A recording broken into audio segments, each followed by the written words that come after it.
All right, so we are recording now. We're going to be talking about today is some things that people have been asking about. People will occasionally ask questions in Discord about retargeting. So that's what we're going to be talking about today. We're going to be diving into some foundational concepts, but I also think that this isn't going to be like a basics call. There's going to kind of be some intriguing, I don't want to say hacks or tricks or whatever, but it makes it sound pretty cool. It'll open loop you that you're like, ooh, what is this guy going to talk about? But we'll talk about some retargeting optimizations and some kind of more advanced strategies that we can do with retargeting that are kind of fun to do. Retargeting is a tool, right? Like so much in Facebook.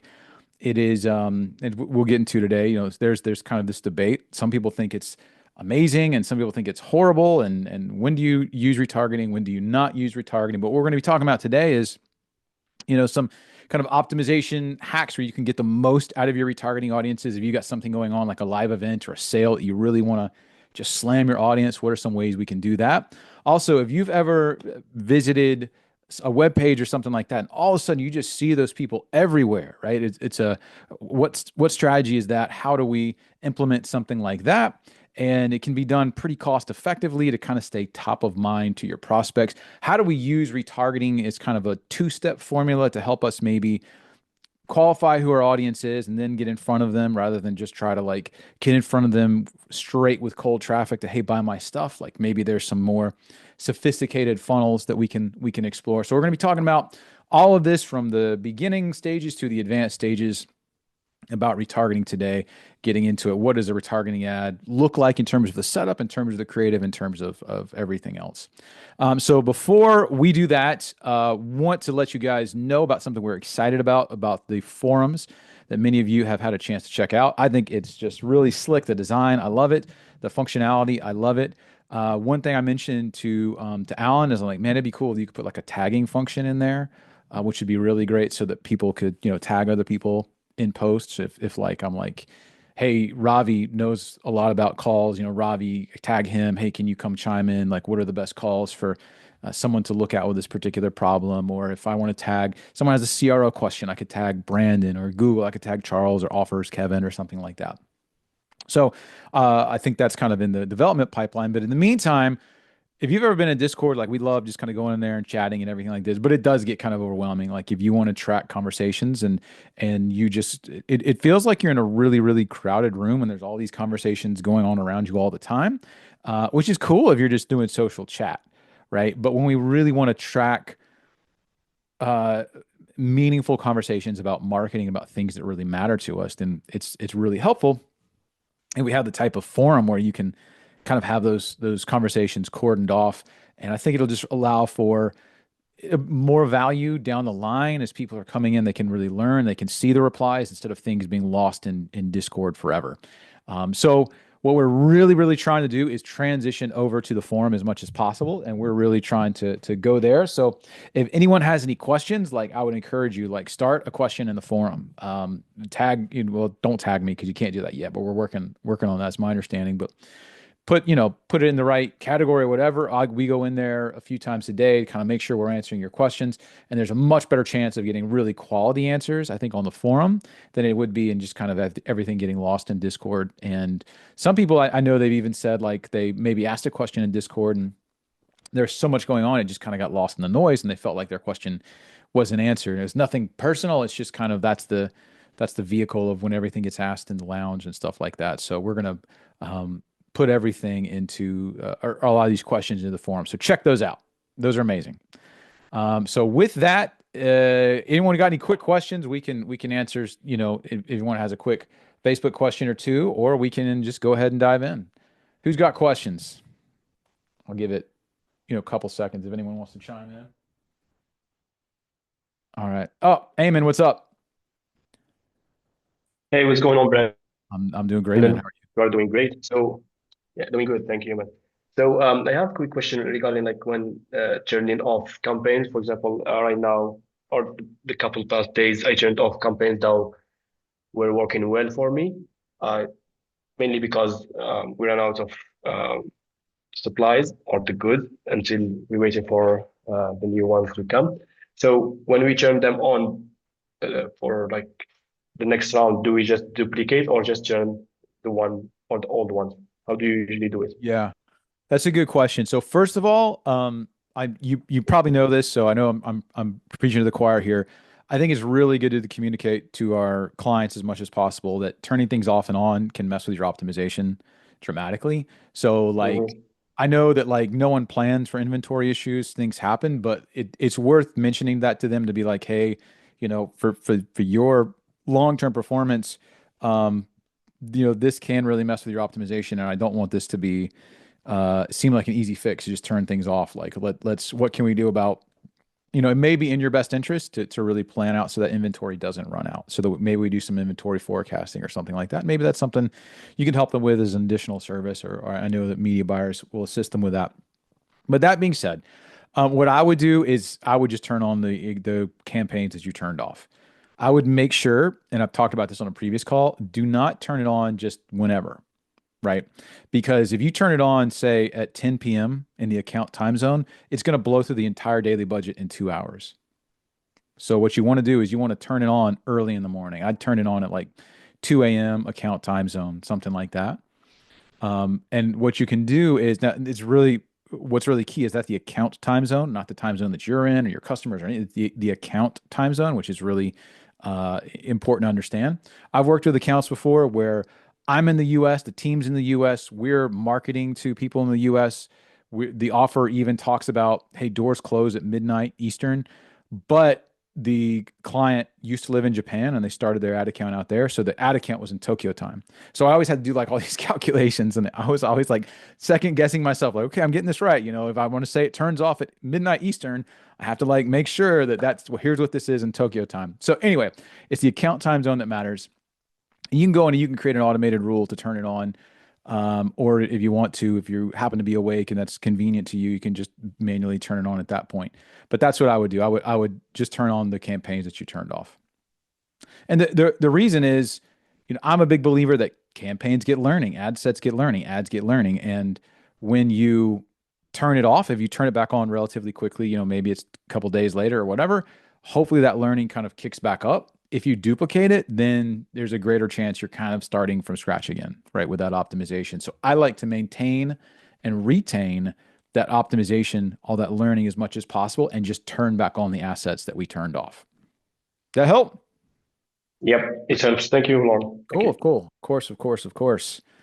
All right, any others real quick? All right. I'm not seeing any, so we will dive into our discussion today. So first of all, I just oh, put the question in the chat. you got a question? I'm sorry. Yep, setting up campaigns. Thank you for calling me out because I would have just totally skipped it. So I appreciate that. Setting up campaigns. What do you need to consider when setting up interests and demographics? How do you make sure you hit close to your ideal customer profile? So I tend to, I mean, to me, it's kind of like I don't overthink it, I guess is a way of putting it, right? I don't want to say it's like common sense necessarily, but I don't overthink it. So what I like to do is figure out, I don't want to go to like totally my ideal. I like to more think about who I disqualify in terms of demographics. So for instance, age ranges. If I think my ideal age range is 35 to 45, I might target 20 to 65 plus, right? Because they may still purchase. They may not be my ideal, but they may just not be, they may still purchase. Although I would disqualify a certain age range if I just thought they're really not going to be interested. For instance, if I was selling um, if I'm selling, a menopause service or something like that, I may exclude women 30 and under, right? 35 and under, just because they're very, very, very likely not dealing with that. Wouldn't be interested in what I have to say. And then in terms of interests, I'm a proponent of I don't really geek out on this too terribly much. I think just pick some common sense interests that are kind of larger and see how that goes. You can also test some what I think of as like secondary complementary interests. So for instance, I was doing a male health offer. It was for like a really high profile, high ticket, performance medicine type of service where they really just give you an executive physical. It's TRT, growth hormone if needed. Like they really just for older like executives, right, to really get them primed. And we found that like searching for motorcycles, right, motorcycles was an interest that worked well for us. So it may be a lot of those complementary interests. People might also be interested in this.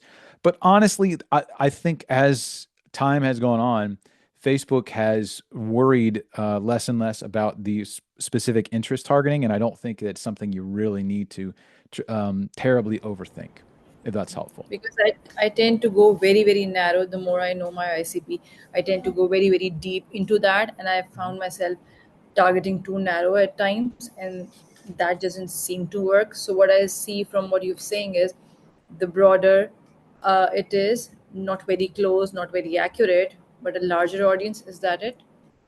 Yes. And a lot of it depends on your offer, right? If you're going really niche B2B, then maybe some narrow targeting might be helpful. For But I example, sorry, my target audience is our agency owners in okay. specific. Yeah, that is B2B, but that's not really super niche. I think that's, still pretty a relatively broad B2B market. So I would think, I mean, you could target, you don't need to go super, super, super niche with that. I think you could just try broader interest targeting and see if that works, or maybe just try broad targeting, period, right? Don't even put in any interests. Maybe try some lookalikes that you can do if you have any sort of seed audiences that are really working.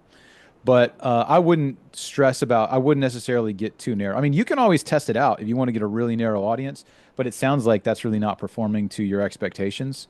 So I would say, definitely try a broader audience, particularly, agency owners. I think there's a lot of them, right? Even though it is B2B, it's a rather common business out there. So I would say that broader targeting would probably suit you well, if you wanted to try some larger interests. All right, thank That you. work? All right, no Yep. problem. No problem, no problem. Edan, and then we have one from Brett, and then we'll get going on the call. Edan, what's up? Hey, a quick one. Um, if you sell like printed books and you need to pay for shippings and everything, um, is there a way to tell Facebook that the income that you get isn't actually the profit? Yes. So what you tell Facebook is the value, right? You tell it the value of a purchase to you. And you Yeah. could, if you wanted to, put in a value of the purchase that took out your COGS, your cost of goods sold. Mhm. I personally wouldn't do that. I would just put in the full value, and then you just know what your ROAS targets and what your CPA targets need to be, right? You pretty much know, okay, they're shipping a book, it's got some physical costs. And this is the way most ecom people approach this, right? They kind of take their COGS, their cost of goods sold, into account. So they'll put the full for the value, it's like, hey, here's our revenue, but then they just kind of know, hey, a 1.5 ROAS is basically break even, right? Because I make back Mm. my ad spend, and then the 0.5 is my cost of goods sold. So they just have to kind of look at their numbers and do some additional calculations that aren't necessarily within Facebook. That's a Yeah. typical way of doing it.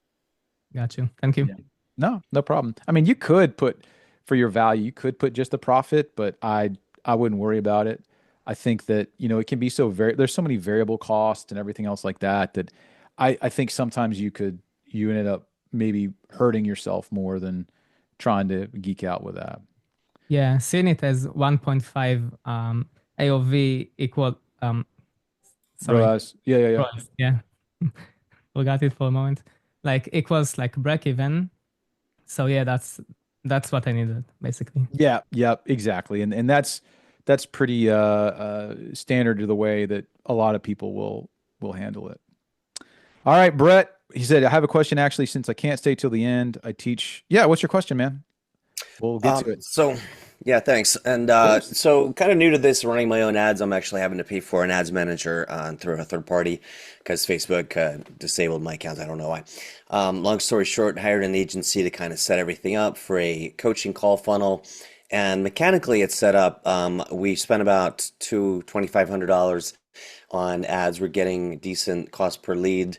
and but got no booked calls. So we're working on the funnel and the VSL now. So that's kind of the background. I'm trying to get something to work. Do you have a recommendation sort of on the ideal way to do it? Go straight for book a call or start with low ticket? A little bit of side story, real quick. Also, I hired a media buyer to create a low ticket offer. He's runs crypto ads.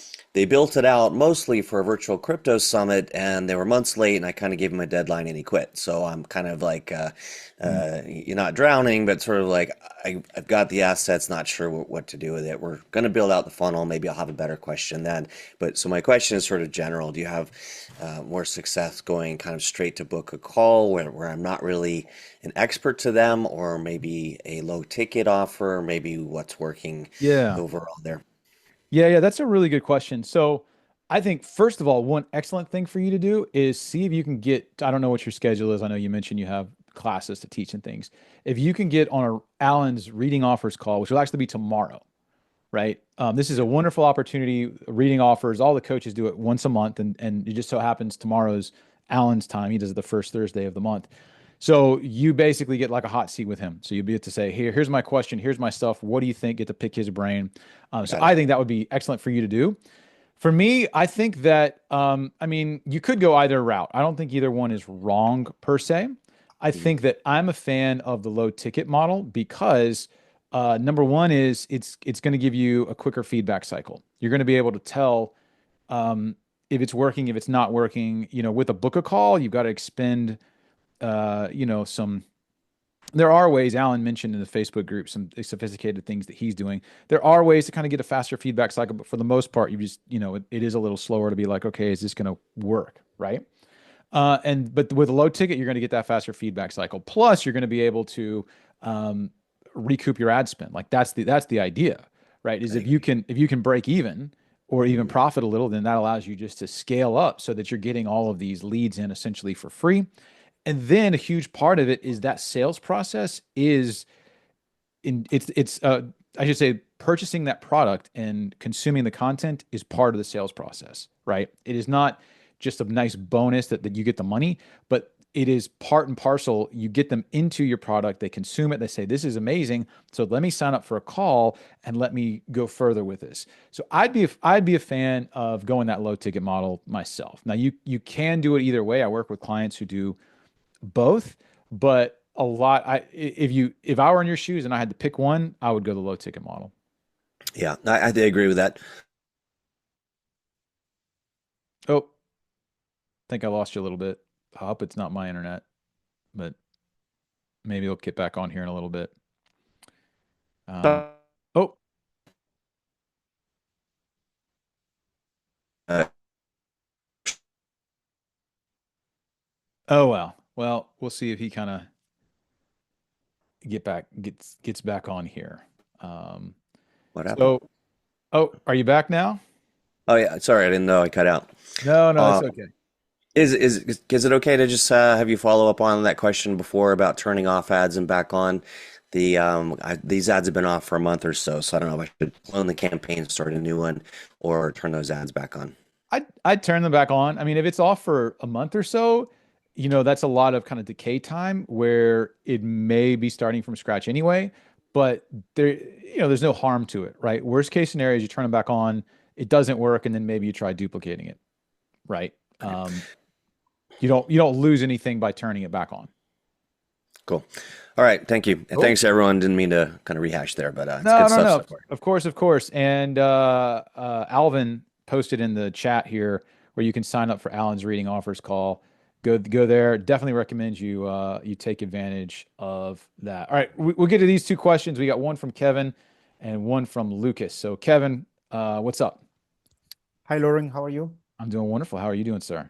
I'm good, thank you. My question is on how do you track like in the ads manager on for a low ticket funnel, when AC funnel, when you want to see like, for example, how many people buys the front end, but not the order bumps or upsells, you know what I mean? Because Yep. Facebook normally keeps putting all together, in a number.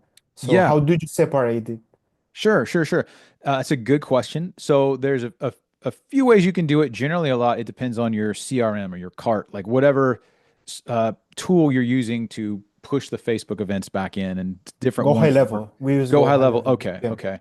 So like what you can do, like, so I'll just kind of answer it broadly because they're for the people listening to the recording and everything like that. Like Yeah. some tools, they'll put everything together where you get the purchase and you just get the total value. So you can know, you can look at your value and you can say like, oh, okay, we got this much revenue from this. So our AOV is this. So people must have taken the, the upsells or something like that. That's one way you can kind of do it. Another way is you can actually fire different purchase events. So the front end is this, upsell is this, bump is this, or whatever, or upsell two, whatever you want to do. And those fire in actually separate purchase events. The problem with that is you might be looking, you might say, oh, we had three purchases. And you think that's really good, but in actuality, it's just one buyer that fired three different Yeah. purchases. So you just as you Yeah. long as you know what those numbers that you're looking at, what they mean. But probably the best way to do it is set up a custom event, right? You can create a custom event or custom conversion. Custom events probably easier to do, and they're related. But anyway, set it up where you can put a custom event in your column of like a front end buyer, upsell a buyer, and that way you'll be able to look and you can see right there. Okay, this is how many people purchased, right? Yeah. So No, that's yeah, sorry. The thing that we was trying to do that, but we put in the after the checkout, the upsell page, but it's like it's not tracking properly. It's tracking the same thing. Like if people buy twice, it's getting like two sales. You know what I mean? yeah. So Not that would properly. be, yeah, we would just have to take a look at your GHL setup, make sure that all the tracking, it kind of goes in there and everything, that getting that dialed in. So yeah, we could chat about that sometime, or take a look at GHL and kind of your installation there. Or if you want to talk to someone like a tracking expert, post in the forum or something would be really good. See if Okay. anybody can help chime in and get you situated there, because it's just a matter of getting it situated with GHL. And then the good news is, like, it's a hassle, but once you get it done, you're done, right? It's a one-time thing. Okay, that's good. Cool, man. Okay, thank you. Thank you, Loren. Of course. Thank you. All right, Lucas, and then we'll get going. Hey, Loren. Hey, how you doing, sir? Very good. Awesome. So my question is related to scaling, and mostly scaling the budget on Facebook. Like currently we are at about $800 per day. But to put it in the context, we are in the Slovak and Czech market, so it's not as a big population there, and we only target women. So there is about 5 million women on Facebook in our market. And with this budget, we are kind of hitting around 10% of the whole population there every single month. So about 500,000 unique account center accounts that we kind of hit. Now, we get kind of good results. So around 2x ROAS on the front end, 1.9, 2x. And we put out around 7 new unique ad creatives per week. But I tried to kind of push the budget further, but then the ROAS drops very drastically, and it's not like the profit is not growing. So we are kind of at the sweet spot with this budget. But my question is, how would you look at scaling at this specific situation? Mhm. Would you maybe look at different traffic sources like YouTube, or maybe even like a better question for you, like how would you scale just on Facebook while knowing this information? Yes. Yeah, so that's a great question. So what you're going to need to do, there's two ways to scale. There's horizontal scale and there's vertical scale. Vertical scale is just, hey, let's increase the budget on what's working. And it sounds like when you've done that, you kind of hit this ceiling. And it makes sense if from what you're saying, like you're hitting a very, very, very large percentage of the population, like every single month. It's a relatively small population compared to, the US or something like that. So that makes sense that you're encountering that. So what we need to do is think about how can we then scale horizontally. So what we need to do is go after additional people. There's a variety of ways to do this. One way is, hey, maybe we try a different funnel type or something like that. Maybe we try different ad angles, and that might be what I might explore, right? So we're addressing this particular pain, this particular benefit, this particular avatar demographic. Well, what else? Who else can we get in front of, and what can we say to them to interest them, right? It Mm-hmm. could be, okay, what can we do to maybe try, some different geographic regions, right? I know you mentioned you're kind of targeted right there, but could it be that, hey, maybe we can adapt our business so that we could go to different geographic regions outside of this? I think you said other traffic platforms may be really smart as well. So it's just like, what can we do to get that horizontal scale? Now, what I would be starting with, first of all, I'd be putting my targeting as broad as possible already, which you probably are. And Yeah, then I we would have. be like, yeah, what can we do to target different angles, different levels of awareness, different levels of awareness will be huge, right? Different angles, different levels of awareness, so that different people who want our stuff with a different approach. And that's tough. That can be a lot of work, but then you can get a lot of additional scale from that. Yeah. So anyway, that's kind of the way you can think about it. Yeah, with the awareness level, that's something what we are exploring right now. As like our current customers are mostly women 40 plus, so we are trying to expand the VSL, the whole kind of offer message to younger women as well. Hmm. And also our ads are mostly kind of, I wouldn't call them niche, but with this specific offer, it's about weight loss. So the whole ad kind of starts with like stop doing cardio. It's like catchy hook. Yeah. So with the awareness level, like how would you move how would you move these hooks from even talking about weight loss to kind of hitting even the bigger, like completely unaware market Yeah. with So the ad? what's the angle you're using right now? It's like you are not losing weight because you have hormonal imbalance. Click the ad to watch how you can put it back in place and start losing weight automatically. And then they go to the VSL and there is the 67 bucks offer. Yeah. So weight loss is tricky, right? Because like it's hard to get to different levels of awareness because who's unaware? Like, oh, wait a minute. There's this thing called fat, and I mean, everyone knows, right? Oh, Yeah. wait a minute. There's this thing called a diet. Like, everyone knows that, right? So that's why levels of awareness are a little trickier with Facebook. So what we need to do is you need to think about more of like awareness of the situation or awareness of their particular problem. So you've got this hormone imbalances, right? That's cool. What else could we say about, we could be a little bit more vague about that it's particularly hormones. It could be like, hey, we've got this way to do it that maybe you don't need to exercise, you don't need this, click here. And maybe you don't specifically mention much about the particular hormone imbalances. You do that later on. So that could be one way to kind of go to like a less sophisticated crowd.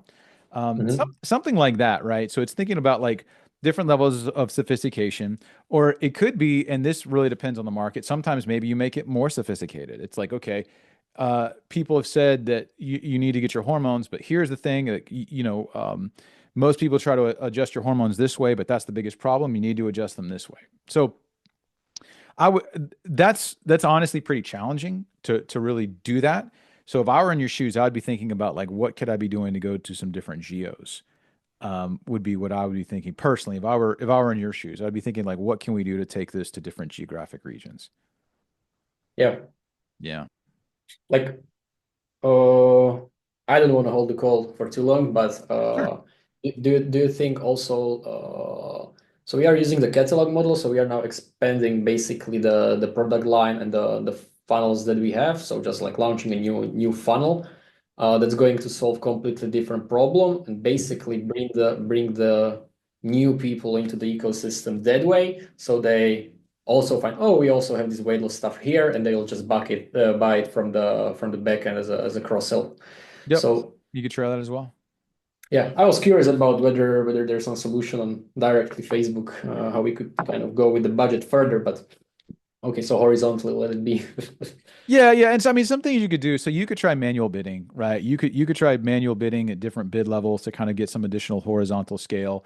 You could try like an ASC, advanced shopping campaign versus like a traditional broad audience campaign. So there are some optimizations you can do to maybe hit different pockets, but Okay. it's not going to get you like double, right? It's not going to be like night and day. It's just little incremental gains. Okay. Thank you, Lauren, very much. It was helpful. Of course, of course. All right, so we'll dive into the call today. So we'll talk about our little appetizer for the day. I wanted to kind of update everyone. I actually had a call today, just earlier this morning. I had a call with a Meta rep, and the Meta rep was talking about um, prescriptions and health and wellness and some changes that are being made. They're making changes to compliance for prescription drugs. So any of you that work with like GLP-1 people, they're actually those changes went into effect today, where I'm not even sure the exact specifics. I think one of them was, I didn't even know this until now. You were not allowed to mention price when you talked about prescription drugs, and now they're changing that to where you can. So they're making some compliance changes that I'll continue to learn about. They said they're going to give me some materials on the exact specifics. So if you work with GLP-1 or anything like that, that's changing. That they've got some major changes coming. Other than that, I did ask about the general health and wellness data category restriction, and there haven't really been any massive changes there. They're pretty much staying the course. I anecdotally have seen some of my clients, and I've heard of this happening, that people peel back. So like they had worse restrictions and now they're not as bad. So my prediction is that it eventually would go away, but it's probably taking, just some time. So the standard talking point from Meta right now is where they're just going to keep things kind of standard the way they are. I don't know what that'll change or how it will look like in the future. But anyway, we'll continue to keep you guys posted on that. So with that, we can dive into today's call on retargeting concepts. Let me go ahead and pop this in the chat. Where is the chat? Here's the chat. So there is the doc right there, if you want to dive into it, if you want to hop on. So retargeting concepts. A lot of people, you know, so what is a lot of people talk about retargeting in the paid traffic world? Like, it used to be a really big deal. It used to be where you were going to make a ton of money and it was really essential. But things have been changing, and now there's some debate around retargeting. Some people say it's stupid. Some people say it's still great. Um, all sorts of different perspectives on it. What exactly is retargeting? Now, when we talk about retargeting, people also may refer to it as remarketing. I generally say retargeting, but it's basically getting in front of people, again, who you've had some touch point with. So this could be, right? This could be, for instance, let me get back to here. This could be people who have commented. This is just examples, right? Examples. People who have commented on your your page's Facebook post or their ad, okay? Or they watched a video from you. Maybe they visited a website that's yours. They're on your email list. They've visited your shopping cart, but they didn't purchase, or like even people who've purchased in the past. Like, all these are examples of kind of audiences that you could retarget. You could get in front of them again for one reason or another. And as I mentioned, there's some debate around retargeting. Some people say that it is wonderful, and some people say it's horrible. And if anyone does retargeting, they're an idiot. I'll get to I'll tell you my opinions here in about a minute. But um, when we wind back the clock years and years ago, retargeting was a much bigger deal. But the problem is that Facebook has changed a lot. And so now Facebook does a lot of retargeting for you. I'll kind of explain exactly what's going on and what that looks like. So I'll kind of just give you like my idea. Retargeting is a tool. I don't think it's, appropriate all the time. I don't think it's let me get this out of the way there. I don't think it's a magic. Actually, let me zoom out a little so that we don't get the gallery in there. It's a magic bullet. But sometimes it's good, just test it. And this is what I say. It's so simple to just test retargeting that give it a go, right? If you're in doubt. A lot of times when I've tested retargeting, I have a lot of times not found it to be profitable. Probably most of the time it has not worked out and has not been profitable, but there have been some cases where it has been, and we can kind of chat through that. So let me kind of wind back the clock and let's talk about how retargeting used to be years and years and years ago. Okay. Years ago. This is probably 8 years ago or more. Historical, retargeting. It was a bigger deal. And they would kind of have these classifications they would use, like top of funnel, middle of funnel, bottom of funnel, or tofu, mofu, and bofu. Top of funnel is like your cold traffic, right? These are people who don't know you, right? These are people who have had no touch point with your business or anything else like that. Mofu is your people who have engaged with your Facebook page. They are website visitors. They're your email list. And then Bofu are people who have received. There's always some like different opinions about where people will classify Mofu and Bofu differently. I don't think it really matters, but where I kind of say it is like they've received your sales message, right? So they've been to your sales page. Maybe they've added to cart. Maybe they're even current customers. Those are kind of your bottom of funnel. Now, at each point, like what you want to do is just give them the information they need to move forward, right? The creative is really not a lot of times rocket science. So for instance, cold traffic or top of funnel, you just give them cold traffic ads about your product, right? Middle of funnel, you give them ads about your product, but you assume that maybe they know a little bit more about you. So maybe you don't need to get into as much. Bottom of funnel, maybe you're answering objections. You're giving them deals. This could be, we'll get to more of this later, but hey, if maybe we're giving testimonials, we're giving certain types of ads to overcome those objections, or maybe you're just giving them a discount. Say, hey, we noticed that you didn't purchase. We really want you to come purchase. Here's a 15% off code, which is for reasons I'll get into in a minute. That might not be the best thing. That's what people used to do in the past. That used to be really, really common in the past was, hey, we noticed you didn't buy. Here's a 10% off code to come and purchase today. Well, I think that this model has seen a lot of decrease in effectiveness, and that's not really, controversial. I think most people realize that retargeting is not what it used to be. And here's the reasons why, things have changed. One is iOS 14 and leaky audiences. It used to be that when you had an audience of people who had visited your website, you could have a pretty high degree of confidence that those were the people who visited your website, nothing more, nothing less. With iOS 14, there were suddenly a lot of problems getting data into Facebook. So now all of a sudden these audiences, they're kind of a fuzzier picture. You may get people that don't get put in that audience when maybe they should, which comes into like, let's say you're doing excluding people, right? You want to target people who have seen your cart but haven't purchased. In other words, they've abandoned the cart. Well, that you might have people who purchased who for whatever reason never got part of your audiences, and maybe that's not the best audience, or there's lots of reasons why these leaky audiences have led to retargeting being less of a factor. Another thing is just ad costs. I mean, this just seems to be ubiquitous, but it gets more expensive as time goes on. It just gets to be that ads are more and more and more expensive. And then, of course, there's the Facebook algorithm's power, right? The Facebook algorithm is better and better and better. So what's really happening is that Facebook has started doing a lot of retargeting for you, okay? This is one of the things that's really changed. Now think about this, like, who do you think is likely to purchase your product? Well, maybe it's the people who have had some touch point with you in the past. Maybe it's the people who have visited your website recently or engaged with you on Facebook or visited your sales page.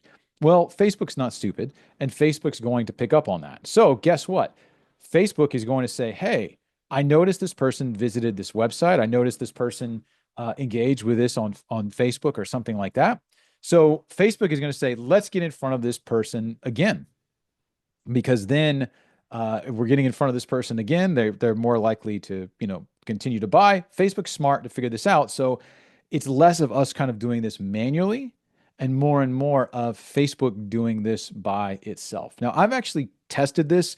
One thing that, and this is kind of like a subject for another day, a lot of people will say, like, oh, this works, or oh, this doesn't work. But I'm like, well, have you really tested it? Have you really tested it well? Or did you just do it and you're like, it seemed to work. I don't know. I don't really know. So I actually tested this where I did like a formal experiment, like a formal A/B test in Facebook, and I had one campaign that was just cold targeting, and I had another campaign that involved cold targeting and retargeting, and my cold targeting had exclusions in it, and my retargeting was then the warm targeting, and basically the cold targeting without the retargeting worked better, right? When you leave off your restrictions, when I just set my audience as like, I don't exclude people who visited my website. I don't exclude page engagers. I'm just leaving it wide open. And maybe I'm excluding people who've purchased recently.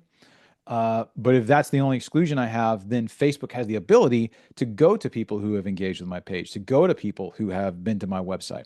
And Facebook, from what I've tested, is better at doing that than I was with trying to do it manually in most cases, right? Again, it's not universal. There are cases we'll look at later where retargeting is still a good thing to do. But generally, it's just become not as big of a deal as it used to be. Okay. So, what are some examples where, some funnels where maybe retargeting might work or it might not work? Let's break this down because I think a lot of retargeting has to do with a specific offer. So let's take a look at AC funnels, low ticket ecom. I don't worry too much about retargeting for this. Number one is the economics are such that it may not be cost effective to continually get in front of people. If you got a $27 product, right? Like you don't have a lot of margin to pay again and again and again to get in front of people. Now, I think it was, Raphael put in the chat that whenever he retargets people, you're going to get extremely high CPM. And that's very common, right? That's part of the economics is that when you just leave it open for Facebook to go to whoever, they may see cold traffic out there that they can actually get a buyer for cheaper because the traffic costs are just so much lower to get in front of that person. Whereas they have to get in front of people who visit your website, they might have to pay more. And then even if they have a higher conversion rate, it's just not going to work out in the economics, right? So the economics may not be that effective if you just got a $27 purchase, if you got a $7 purchase, a $3 purchase, or whatever for this low ticket ecom or AC funnel. Another thing is the consideration cycle.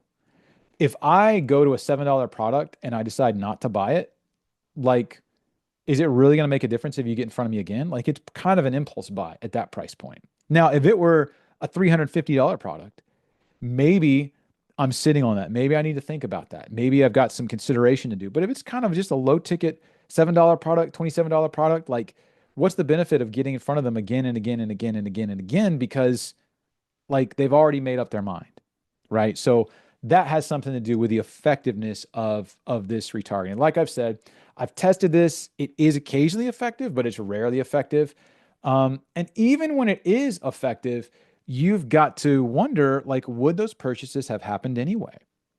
Are my retargeting ad sets basically pulling in purchases that my other ad sets would have received anyway? So it's not really incremental. It's not actually growing my business or growing my results.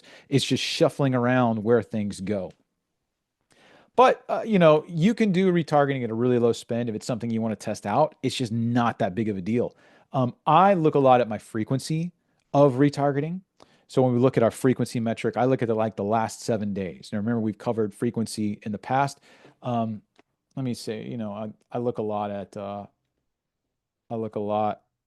at frequency as a metric, right? So you may see that what your frequency measures is how often the average of people who have seen your ad, how often they've seen it in a given time period. So if you're looking at the last 7 days and you've got a frequency of 2, that means of those people who have seen your ad, the average person has seen it twice.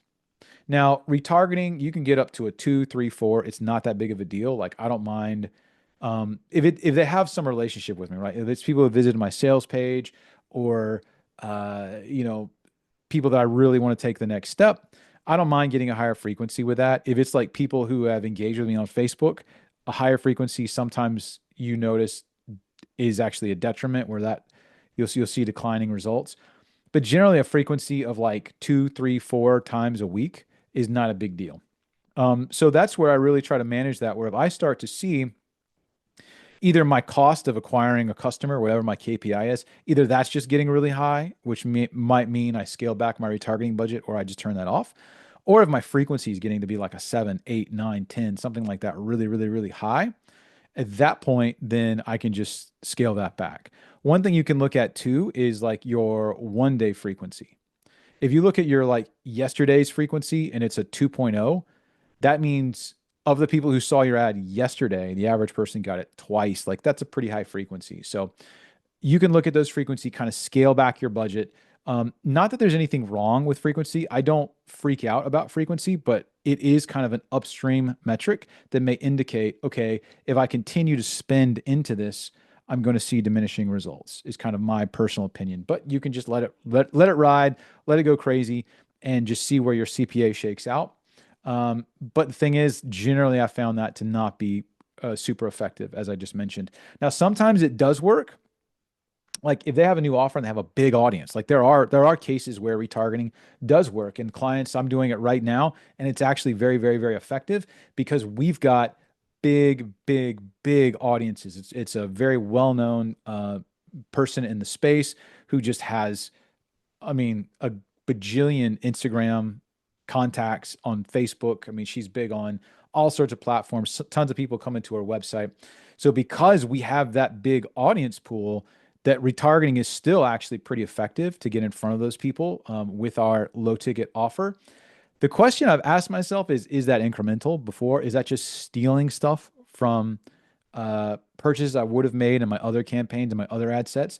The short answer is I don't know. I'm not exactly sure. But my client specifically was like pretty hot to trot on wanting to launch some retargeting. So that's part of the reason I did it. And as long as it's showing a good return, I'm going to keep it riding. And if it is stealing from my other campaigns, the volume's so low, it's like, it's okay, just to manage that client relationship and who knows what happens with that. All right. Now with some other funnels that may be different, what if we looked at higher ticket ecom? Okay. So this is where the consideration cycle is a little different. The economics are a little different. If you've got a $300 product or something like that, yeah, well, I mean, maybe it's worthwhile to try some retargeting to get in front of people who have visited your sales page, who have abandoned cart or have expressed some interest in some way, raised their hand in some way or another, and maybe you get in front of them. Okay, so even still, just test it. It's one of these things where it's like it's just not that hard to test. Just test it, and I'll talk more in a little bit about what types of creatives to do. Now, another funnel that you can do is what if we did like getting them to take the next step. Okay, so what if we said like a webinar funnel? So people book in for the webinar. They book in for the webinar, and then we want them to book a call. Well, maybe we could retarget people who opted in for the webinar and say, hey, do you want to book a call? Here's how you book a call right here. We can retarget people who maybe watch the webinar. Hey, book a call right here. Okay. That's one way that retargeting I think is definitely worth testing because it's not just getting in front of people you probably would have gotten in front of anyway. It's actually a discrete, different funnel step because you almost have like a two-step funnel, right? There's like they watch the webinar and then they book a call. And then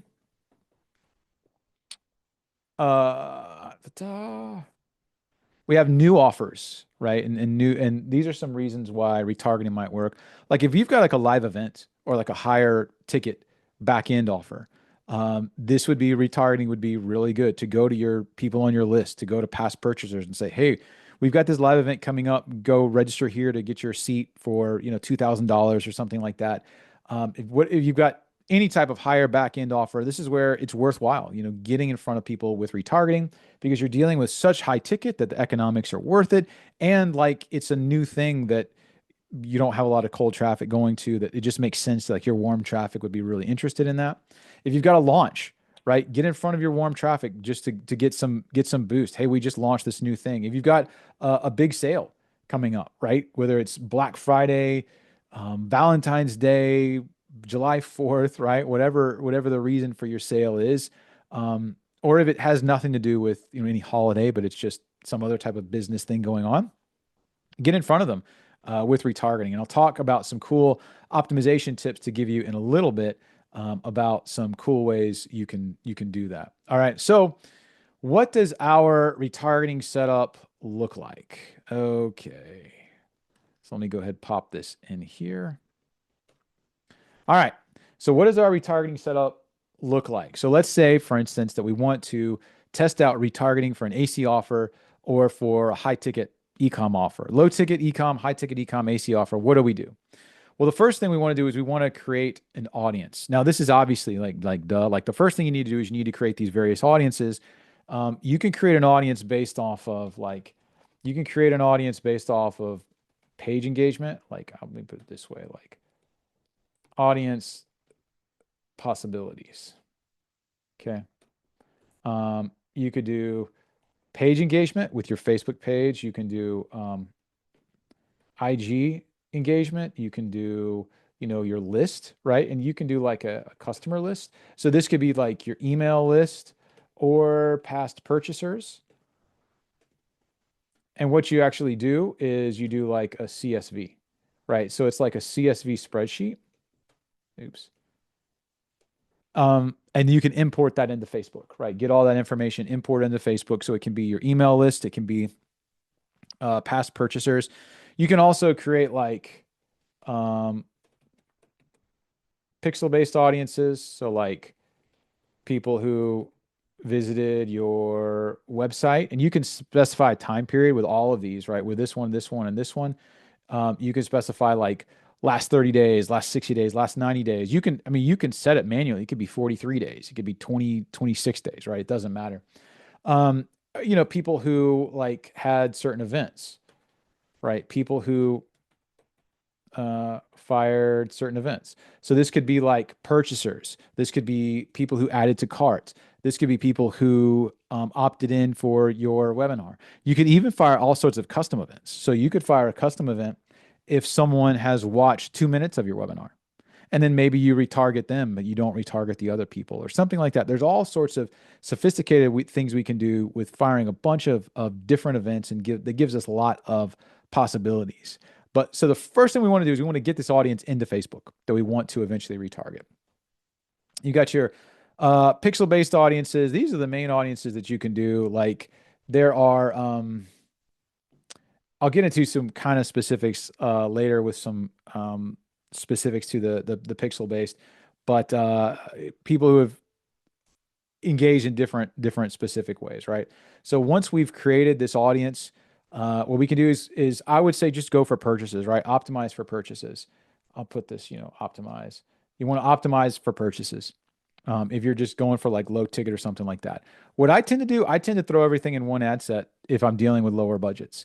So if I'm only spending a couple $100 a day, rather than split out, okay, I got my retargeting for my website visitors, and I've got my retargeting for my page engagers, and my retargeting for my list, and all this other stuff, I'll just pop it in here that like, hey, let's just optimize for purchases, and let's take all of our audiences, our warm traffic audiences, and pop them in here. One thing I will say about this, I forgot to say, is like some tools allow auto update.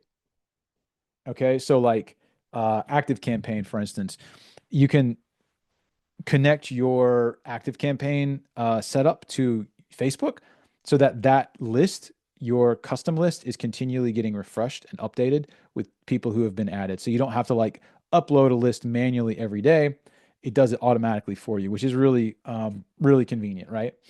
And then you can do all sorts of things, like you can have it upload other CRMs do this as well, or you can upload like your purchasers. So if you want to create a lookalike off of that, or if you want to exclude that, like retarget that, whatever you want to do with that audience, it's auto updated. Now, if you're going for a lot of volume, so a lot of this is like, well, let me say this right here. Okay.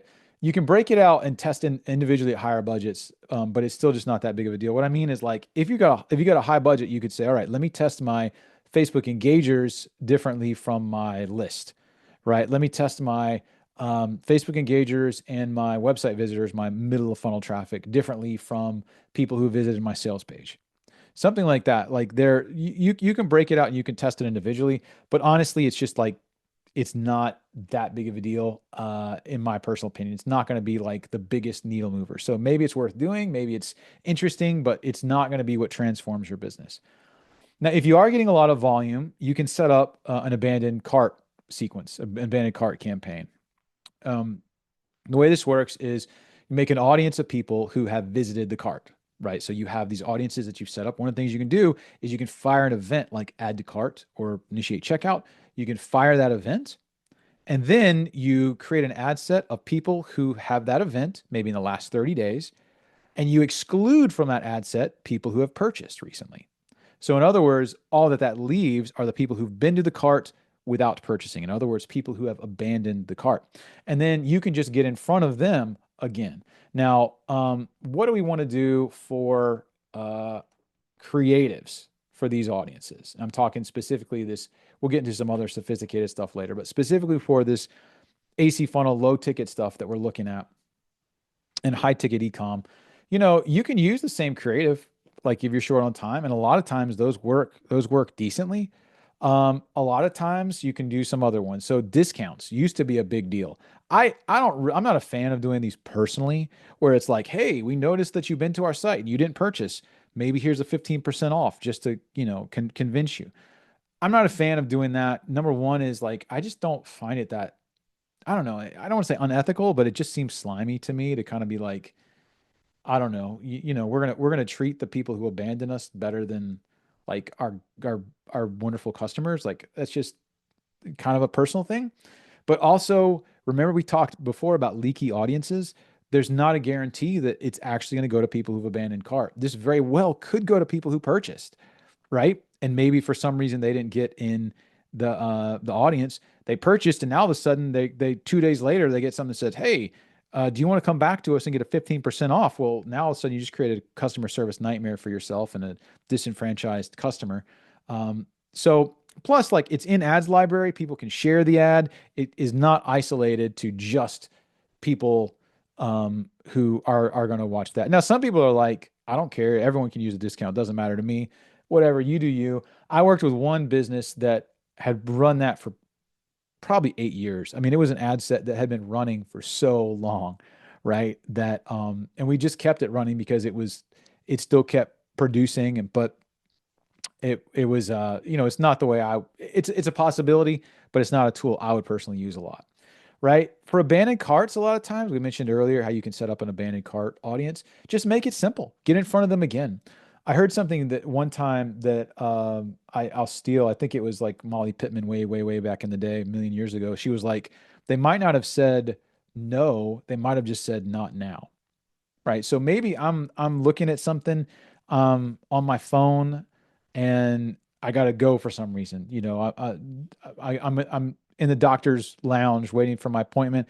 I'm scrolling, I'm looking at something. Oh, my doctor calls me back. I put my phone away. Like maybe for whatever reason now is not a good time. Maybe people hate purchasing. Like I think it's a generational thing. I think younger people purchase a lot on their phones. Like I just still like to, when I'm actually purchasing something, particularly something expensive that's like a higher ticket, like I actually like to go to my desktop and enter in a credit card. Like I guess I'm like showing my age by admitting that.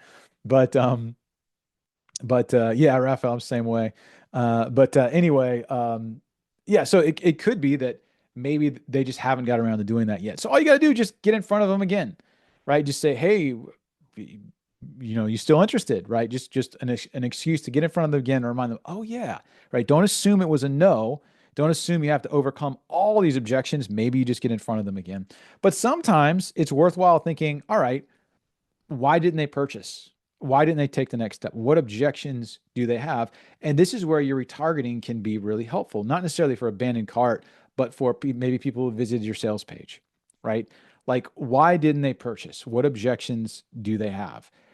This is where you can come at them with testimonials, right? You can come at them with guarantees, things to eliminate those objectives. Let's show some social proof, some credibility, some proof of results with our testimonials. Let's reduce some of their risk with guarantees, right? We can show, credibility, authority. We got press mentions where, hey, we're mentioned in the New York Times, or we have 5,000 5-star reviews. We just won this award in our industry for this, right? So that people know, okay, this is someone I can trust. And if there's any scarcity, if there's any urgency, even if it's that kind of like fake urgency, like, get this before your competitors do, or this is so popular, it's flying off the shelves, right? Like just an excuse, get in front of them again and kind of deal with these objections, kind of that last minute psychology you can shore up. Now, one thing I really like to do with my creatives, my copy, is I like to think of the objections that they have, and then I will specifically find testimonials that answer those objections. So this has been something I've really enjoyed doing a lot, and I think has worked pretty decently. If I've got, let's say an objection is, let's say we're talking about NHP plus, and one of the objections is someone might say, well, let me pick a different product. Let me just say, what's something? Let's think something related to cooking lessons. Okay, we got an info product on cooking lessons, right? I'm just making it up. Info product on cooking lessons. Someone might be saying, I'm too old for this. That might be going on in their mind. Well, and I don't know, I'm just coming up with sample objections. What if we had a testimonial from someone who's 93 and just started taking cooking lessons, and she thought she'd be too old, but she really enjoyed it, right? Or maybe, like, I don't know, but you get the idea, right? Maybe someone says like, I've never cooked before. And we've got a testimonial from someone who's an absolute complete beginner and saying, I've never cooked before. I didn't think I could do this, but I was able to handle it. Or we think, what's another objection? Maybe it's going to take too long. Like someone's a busy professional. So we got a testimonial from John Q, busy professional, who was like, hey, I'm a busy professional and I'm super rushed. I don't have any time. But this cooking lesson was so brief and efficient. And I was, the next day I was cooking like a professional chef, right? Obviously, like that's not good copy, anything I said, but it gives you the idea, right? The idea is figure out their objections and sometimes use testimonials hand chosen to deal with those objections. I found that to be really effective. Like particularly if you have like video testimonials. I worked with like, it was a women's kind of menopausal clinic, and they had a lot of video testimonials, and man, it was just layering in like, I thought this. Or there's things like I tried supplements for the longest time and it just didn't work until I finally did this. Or another one was like, I gave all the time, and I wanted to do something for myself for a change. Like all these little things you can do to kind of plant these seeds in their mind, clear up these objections. What are they thinking? Are they thinking that like, maybe I can just do this naturally at first? Maybe I go to my doctor, right? Maybe that was one of the testimonials. Like I went to my doctor and I did what they said for 3 years and I wasted my time until I came to, this resource. So figure out the objections they have, the dialogue they're having in their mind about why they don't want to purchase that product, and then have specific testimonials chosen to address those objections. And again, like one of the best things I've always done is like to think of without and even if, right? These are great brainstorming tips. So let me get to some of the questions real quick and we'll do this. So Robbie said, could you do mobile first, then on desktop retargeting? You could. And that's something interesting to test, right? Again, like honestly, like test it, right? That's it. Like that always sounds kind of disappointing as an answer. Like I don't have like the oracle answer to be like, this is what is going to work or not. Like a lot of this is just, I don't know, let's test it. It's kind of fun. But I would say I would doubt that would do well because desktop is actually a very, very small portion of traffic. I mean, in all age groups, in all socioeconomic strata that I've tested and I've worked with, mobile is 80% of your traffic, and that's probably increasing day by day. So if you were to restrict it to just desktop targeting, it might be a super small audience. I think this is what I meant is like when you mentioned like you look at something on the mobile and then you go to wait until you go to the desktop to buy, that particular scenario. I was just Yeah, you could try it. That's a good point. okay. That's Gotcha. actually really interesting. Yeah. Totally try it and give Got it. And the cool thing about testing these is like realistically, you're probably gonna be spending a couple dollars a day. Yeah. Like unless you just have massive volume where you'll be spending $50 a day. you're going to be spending like 0.2% of your budget to where Got it's just not problematic to test it, So yeah, give that a got shot. That's an interesting theory. And got you. then let me see. Can you add to the doc testimonials and objections? Sure.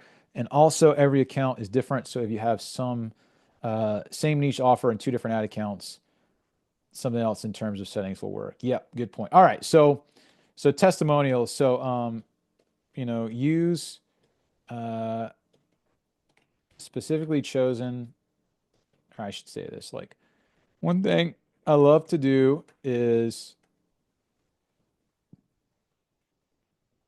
to address specific objections.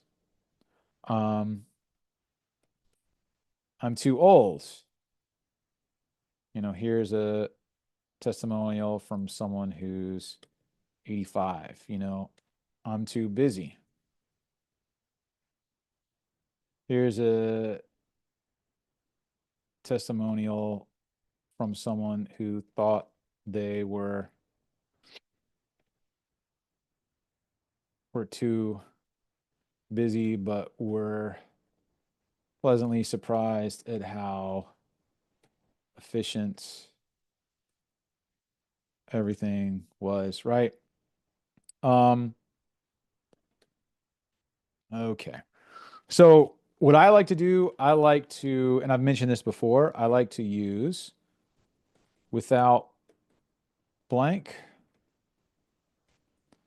even if blank. So, here's how you can get what you want. We'll just say the benefit they want from the product, right? Without blank. So like, here's how you can lose weight without counting calories. Here's how you can lose weight without having to give up carbs. Here's how you can lose weight without having to give up dessert. Here's how you can lose weight without slaving away at the gym. Well, now all of a sudden, I might have testimonials that are, man, I thought I'd have to slave away in the gym, but I was pleasantly surprised that these workouts were super quick and super easy, and even I could do them. And I haven't worked out for 30 years, but now I'm starting again and everything was great, right? So that'll give us specific kind of testimonials to use there. Or even if, right? Here's how you can get what you want, even if. And this one, I should say, like, this deals a lot with objections they have about the process, the product, or the industry, right? Like they think that weight loss has to be, I have to do this, I have to do this, I have to do this. This deals with objections about themselves. So what they'll say is, I can't do this. I'm a complete beginner, right? So we could say, well, here's how you can do this even if you're a beginner. Here's how you can do this even if you're busy. Here's how you can do this even if this.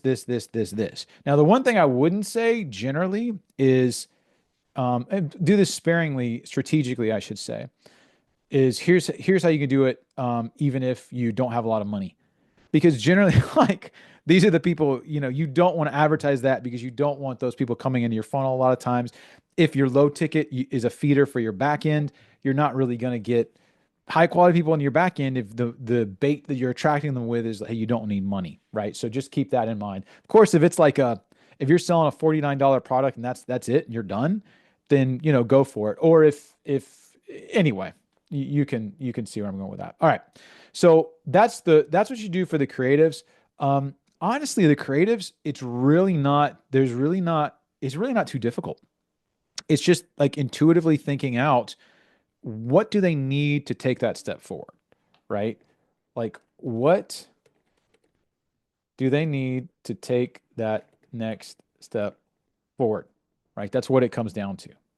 Now, for ecom, you can use what are called DPA ads. I'm not going to get into this now. DPA are dynamic product ads.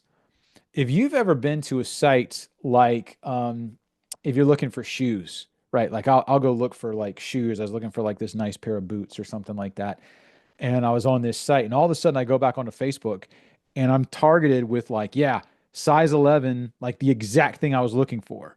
Like I just added this to my, now there's probably um, hundreds of different varieties of all the different boots and the different colors and the different, materials and the designs. And then you talk about the sizes. There's hundreds, if not thousands, of different varieties that they have on their site. And all of a sudden they just happened to pick the one that I was just looking at. Well, that's not magic. It wasn't random chance.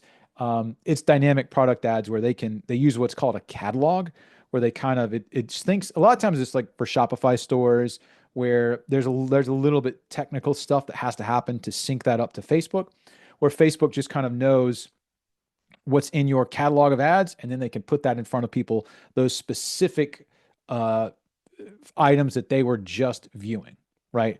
So that's pretty good to do. Again, it's just a reminder. Hey, we're getting in front of you again. Like if you abandoned cart, right? Like, did you forget something? Or like, don't, these are going fast. We want to make sure you get yours.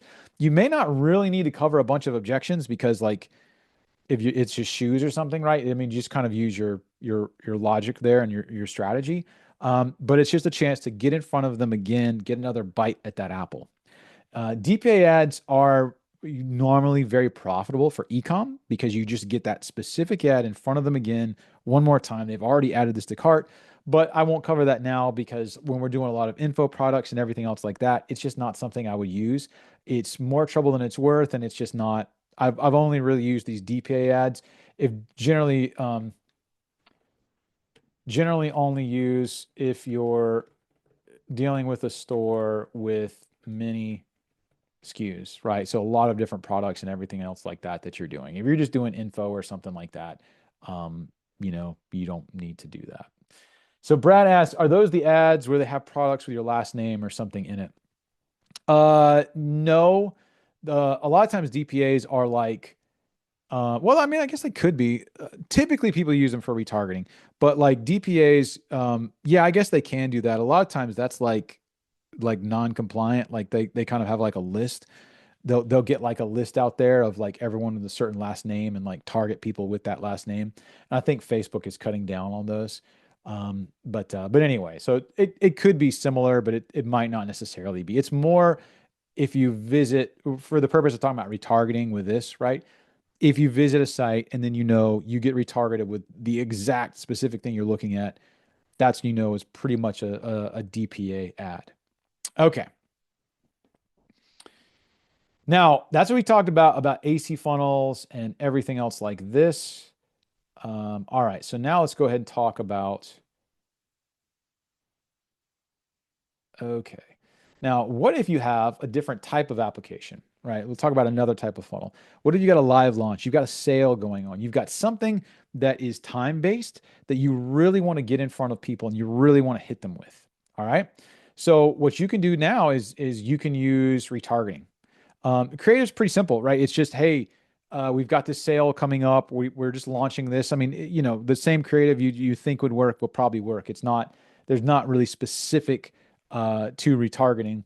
But what you want to do is just get in front of people who have some relationship with you. So get in front of people who are on your email list. Get in front of people who've engaged with you on Facebook, who have visited your website. Maybe in some cases, even your past purchasers, depending on what you're promoting. So for this type of stuff, I found success in keeping my lists and my warm traffic separate from my MoFu traffic. So my engagers and my website visitors a lot of times tend to kind of be more garbage traffic for this type of funnel than people on my list and maybe people who visited the sales page or something like that, like a little more of that closer to the messaging traffic. But of course, feel free to do whatever you want to. So one thing you can do too, so I've kept them separate so that I can adjust the budget separately, right? Otherwise, if you put them in the same ad set, then they're all going to be lumped together. Facebook may send it to a lot of page engagers or everything else. I like having those at this point separate where I could adjust them separately. But a lot of it depends on your budget level, the size of those audiences. It depends on a lot of other factors as well. Now, you may say, all right, let me separate by audiences if you think there's going to be a different in the back end. So you might say, all right, well, my people who have visited my sales page and people who've abandoned a cart, like they may be much higher value in the back end than people who watched a Facebook video 90 days ago. So maybe I want to put them separate because I feel more comfortable apportioning more budget to the customer I think will be more valuable. So for instance, like if you're running like a live event, let's just say you've got an AC funnel and you've got a bunch of buyers to your AC funnel, and now all of a sudden you want to do a live event. You want to as an extra high ticket, back end kind of profit maximizer right there, where you're going to say, all right, it's $2,000 live event. I want to get in front of my purchasers. I want to get in front of people on my list. I want to get in front of everyone. You may single out purchasers as a specific audience, but the logic being they're probably more likely to convert to that and will be worth more, right? So you can zero in on them, like, and get in front of them because you're willing to spend more on that audience because you think that they're probably worth more. Whereas people who watched the video 90 days ago, you may not want to spend as much on that audience because it might not back out. So that's why you can separate these audiences if you think that it will matter in your back end. If there's a difference in what you would accept the lead cost for or something like that. Now, here's where one thing I promised I would show you some kind of cool optimization tricks that you can do. This is really, really, really useful for retargeting. Now, let's say you've got something coming up. You've got something coming up. And you want to slam your list, right? So I'm working on this now. I'm working with a client where they did a live webinar. Okay. So they went out and or a series of live webinars. It was actually, I think, 6 live webinars over the course of 3 weeks. And so we were driving traffic into the live webinars. Now, all of a sudden, the webinars are pitching people on a high ticket product, right? I think it's $1,300, maybe $1,000. Anyway, it's, high ticket product. I am retargeting those people on Facebook, and I am aggressively retargeting people who opted in for the webinars because you've basically opted in for these webinars. You've hopefully attended the webinars. You've seen their pitch. Like, you are much more likely to buy, in my opinion, than someone who was on her list, opted in 6 years ago, or someone who happened to click on one of their ads 170 days ago, right? I think that's a high quality audience. So what I want to do is slam that audience. Now, one of the things we talk about is optimizing events, okay? The optimizing event is really, really, really important, and I've talked about this before. The optimizing event is one of the most important decisions you can make with Facebook ads. Are you going to optimize for purchases? Are you going to optimize for leads? Are you going to optimize for add to carts? Because what Facebook is going to do is Facebook's going to give you what you want. And it does that in 2 ways. Number one is it's optimizing for that in the sense that it's looking at that feedback and it's seeing who purchases, and it's continuing to iterate on that to give you more and more and more purchases. It's this kind of retroactive optimization where it looks back at the past and learns from that to determine who's going to purchase in the future. But also, part of what Facebook does is they optimize by sending you a quality audience in the first place. So if you tell them, I want to optimize for purchases, before you even run a single cent of ad spend, they're going to send people to you that they think will purchase, that are high quality audiences. Because Facebook has tons, it might not have any data on your funnel or your ads yet, but they have tons of data points on all of their users and tons of data points on their users.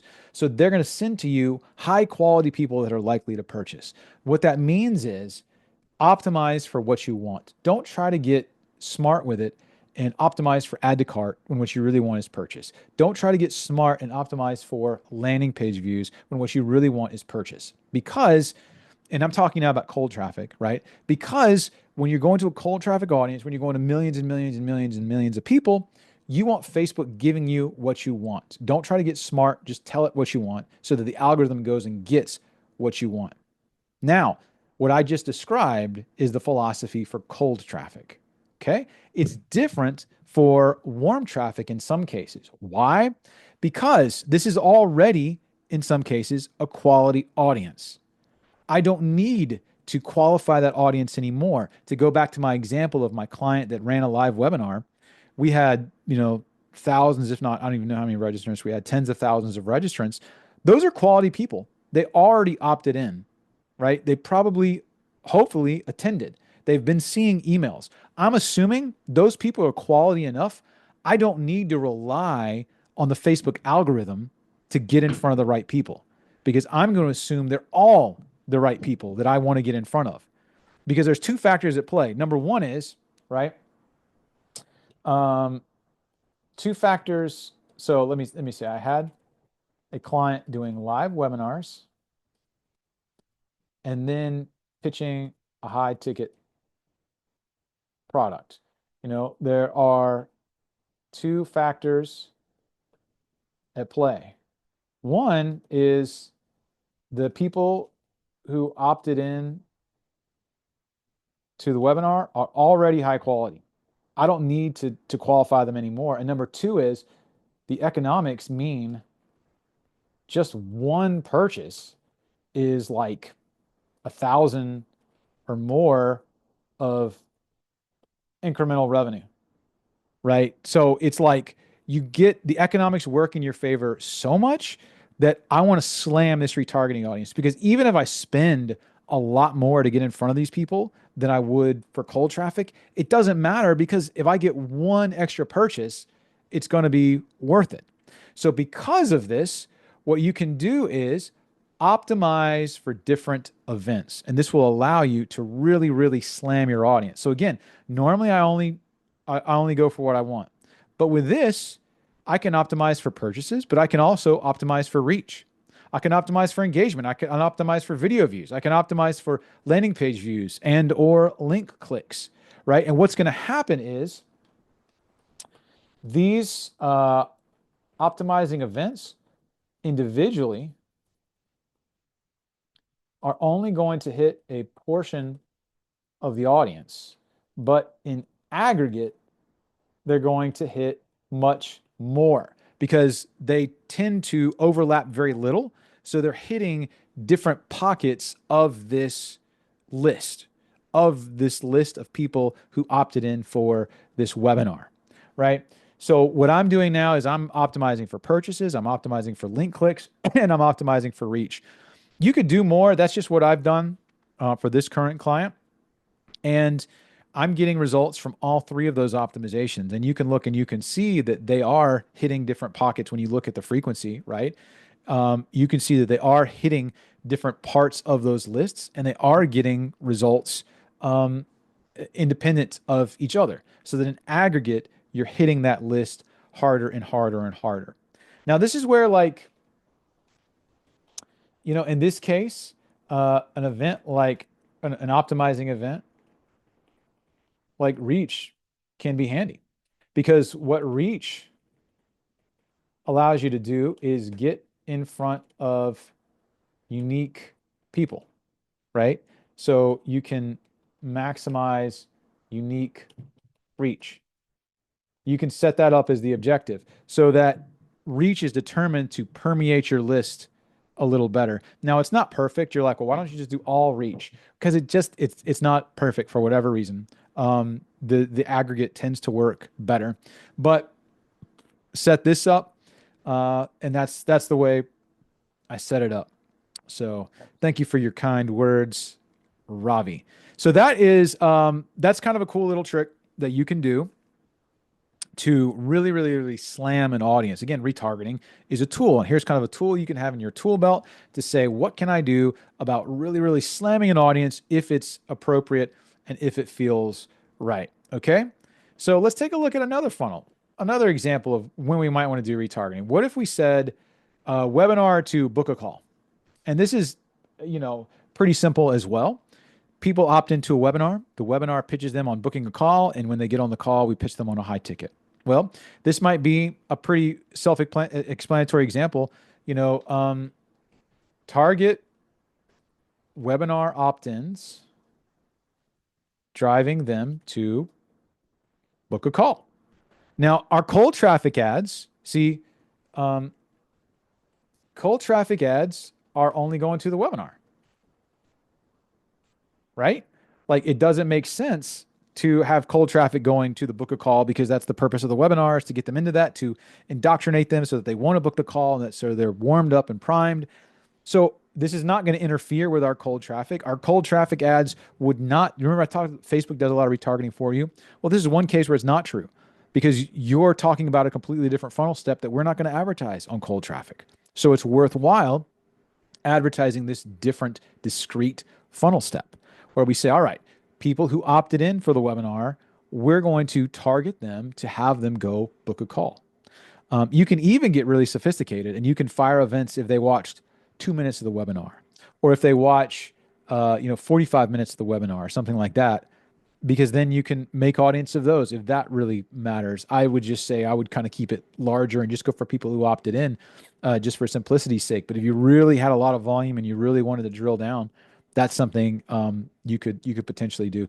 And by the way, when I say webinar, I just mean like it could be a VSL, whatever. I use those terms interchangeably. It's a funnel or add to some type of video presentation to book a call. All right. Now, the creative is pretty self-explanatory. You sell them on the call.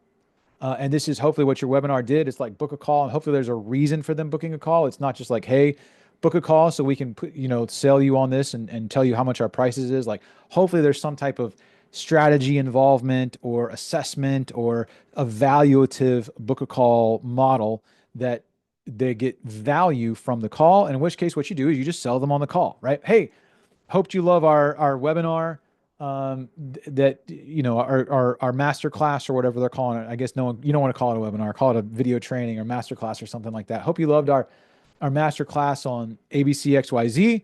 And if you want to book your call so you can understand deeper, and you get them booking a call. You can optimize just for scheduling the call, and if you have lower volume, if your lead costs are really high, then you can try different events as well. So for instance, if you're going for like B2B and leads for that webinar might be like $50 a lead or something like that. Like you've got, or maybe even slightly more, right? Like expensive leads, but and a call booked, it might be $500, $1,000 for a booked call, but you're selling them on like a $200,000, B2B package or something like that where the economics still work out. Then you might not want to optimize for schedule. You might want to say, let me do these different events because those leads are so expensive and they're already pretty high quality that I want to slam them, right? So like slam the list using the above strategy that we talked about, right? With different events, all right? So that's one kind of cool thing you can do as well, all right? So, and that's just kind of almost common sense. It's like, what is the next step that they need to take in the funnel? All right. So what are some other things we could do? All right. What if, let me see here. Okay. What if right here, what if we had another funnel type where we used video to create retargeting audiences? This is kind of like a two-step strategy of getting the interest of someone with a video, and then you retarget them. All right. This is really good for local businesses. I'll give you an example, right? If you're a local business and you're selling landscaping services, what are you going to do? You're going to say like, hey, cold traffic, we're a landscaper, give us a call or fill out this lead form or something like that if you want us to do your landscaping. You could do that. But what might be more effective is to really figure out who's interested in your audience, put out a video. Run your videos top of funnel, right? So you have a great series of top of funnel videos, and then you retarget viewers with your next step in your business pipeline. So your top of funnel videos, maybe you don't even sell them on anything per se, but you just have really good, interesting content. So if it's a landscaper, you're like, hey, if you've been thinking about upgrading the landscaping on your yard, here's the 10 mistakes that people make that you need to avoid. People love hearing about mistakes that they've made. I heard a study like a long time ago. This is back in the days of when blogs were much hotter, so like a million years ago. And people would like rigorously split test their headlines and things like that. And they found out that saying like, here are 10 tips to be better at something was not nearly as effective as 10 mistakes to avoid. Like the 10 mistakes to avoid was a much more successful headline to get people to click and get people to engage. So, what could you do there with videos? Or if you've got a restaurant, if you've got any type of local business, you could put out some videos, put out some interesting content that people who are interested in what you have to say, maybe they would be interested in. All right. Then what you can do is you can make an audience from people who watch that video. Again, we talked about the retargeting audiences that we could do. Actually, let me go back to this because this is useful. Audience possibilities. We could say like, I forgot about this. I had a sneaking feeling I forgot about something. Video viewers, right? And you can target people who watched specific videos and people who watched specific time frames. So you can create, let me go back to where we are now. Okay. So you could create a video and then say, all right, everyone who's watched 3 seconds of this video, I want to retarget them. Everyone who's watched 15 seconds of this video, I want to retarget them. Everyone who's watched 25%, 50%, 75%. All right, we can retarget them. So typically I wouldn't do 3 seconds, as I mentioned right here, because that's just like you might have stopped briefly in a scroll. It doesn't necessarily mean you're interested. It might have just caught your attention for half a second, right? But 15 seconds, like that's someone who stuck around for some period of time, or 25% video views, that's someone who stuck around for some period of time. So you can retarget those people. What do you retarget them with? You can follow up with creative that converts. Now, all of a sudden, you can follow up with your landscaping lead forms, right? Hey, if you want to, be a landscaper and you want to, or if you want to have us do your landscaping, fill out this form. We'll come in and we'll do your landscaping, right? So fill out this lead form. Your conversion stuff comes into that retargeting audience. So it's essentially like a 2-step strategy. You've got kind of your top of funnel content, which kind of qualifies people, and then your bottom of funnel content where you can continually go. Now, it generally works well for like local businesses because it works well if like you have difficulty targeting someone. I think I've said this. Yeah, this works really well. Not good. Works well. It works well when your targeting options are limited. So if you're going to a local area, like you can't really refine it too much by interest or anything else because they just have such a small geographic area, small audiences. Or if you're targeting something where like I can't think of any way to target these people, how am I going to get these people interested? Like I can maybe try to figure out some interests. But I don't have anything that I can make a lookalike out of. Like, how do I target these people? This is a potential example of something you could do. For instance, I had a prospective client that was advertising live events, and they would do live events around the nation. Hey, I'm coming to, I'll make this up, Albuquerque, New Mexico, and we're going to do live events. I'm going to make this up too on how to teach your kid how to do your books, right? How to teach your kid how to budget. And if I just put out cold traffic, hey, register for this $500 event on this, like it's going to be really hard. A $500 sell. I mean, that's tough, right? $500 straight from cold traffic. But what I could do is I could put out a video to the Albuquerque, New Mexico area and talk about like, hey, is your kid interested in this, or some type of content, right? Not selling it yet, but to be like, hey, here are some 3 tips I've learned when teaching my kid like how to be better at math. What was actually really good is I helped them with my budgeting, or I'm teaching them financial responsibility or whatever, right? Take your top of funnel, whatever. Then you have the pitch. And then when people watch a certain point, now all of a sudden they're in your list. Because that's essentially what this is. When you have these retargeting audiences, it's kind of a list of a sense, like an email list, but it's a pixel list. You can really, really, really hit those people a lot harder. You can almost slam those people, like I've mentioned before, with, hey, do you want to purchase this? You want to sign up for this? Whatever, right? You create those audiences that well. So that is kind of part of what can help. Now, so you can make an audience and you follow up with your creative converts. The benefit of this is it's really cost effective. So for instance, if you're like a high ticket coach and you coach, I think I was talking with someone on the forum that maybe did like fertility, like they were a fertility coach. So if you're a fertility coach and you've got $10,000 packages, that's really hard to do from cold traffic. Hey, buy my $10,000 package. So what you can do is that's why I'm a proponent of like a low ticket model, right? Or you could have some type of webinar to book a call, these types of funnels that we're familiar with. I think low ticket there would be incredible and amazing. But what if someone's just starting out and they're like, you know what, I don't know if I want to do a low ticket funnel. I'm not sure if I have the cash to do that. Like I'm not quite to that point yet. What they can do is it's a lot easier to just create a couple videos. So this is very, very, very easy. It's relatively cost effective, um, in terms of money and time, right? It's easy.